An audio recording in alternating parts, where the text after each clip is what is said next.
there, offensively, they are always over there. So I don't know how whatever criteria they use to categorize African countries as unsafe.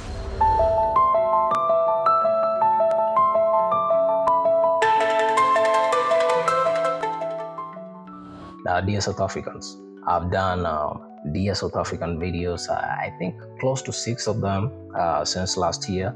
And this is always to just appreciate and encourage my South African people because, from the motherland. So, for those who really know South African history and in the recent years, you know that South Africans have had a rough path. Yes, considering they crossed paths with the USA, the United States, especially the Trump administration, and we've had so many sanctions, so many trade deals closed, and all that.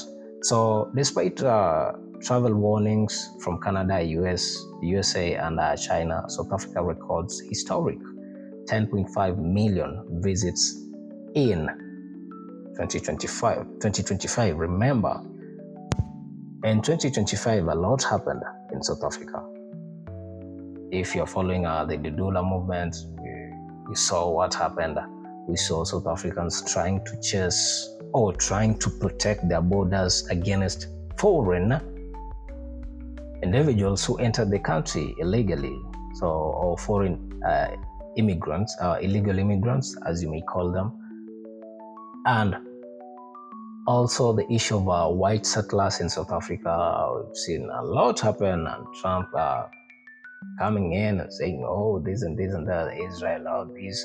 We saw Palestinians being flown into South Africa without even the South African government being notified of it.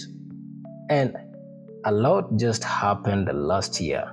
But despite all that, South Africa remains resilient and strong, trust me. And when it comes to tourism, they are doing some good numbers. They did 10.5 million visitations in 2025 alone.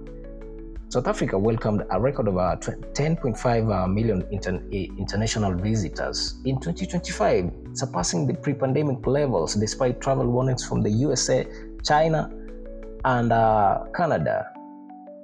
The tourism sector now contributes nearly 9% to the country's GDP and sustains 1.8 million direct and indirect jobs, highlighting its vital economic role. 9% is huge. Trust me, 9% is a good number. Zimbabwe led the influx of visitors, with regional travel from SADC countries accounting for the vast majority of arrivals, while Russian tourism saw the fastest growth. While overall numbers soared, arrivals from the US and Canada dipped following advisory warnings, of course, about crime and safety, contrasting with the European and African growth. Listen, the Western world, according to me personally, is delusional at this point, because they keep telling us Africa is not safe, Africa is not this, but gun violence is led by the highest numbers of gun violence are in America. The highest numbers of abductions or whatever, they are always over there. Fights, all that, they are always over there. It's just ironic, according to me.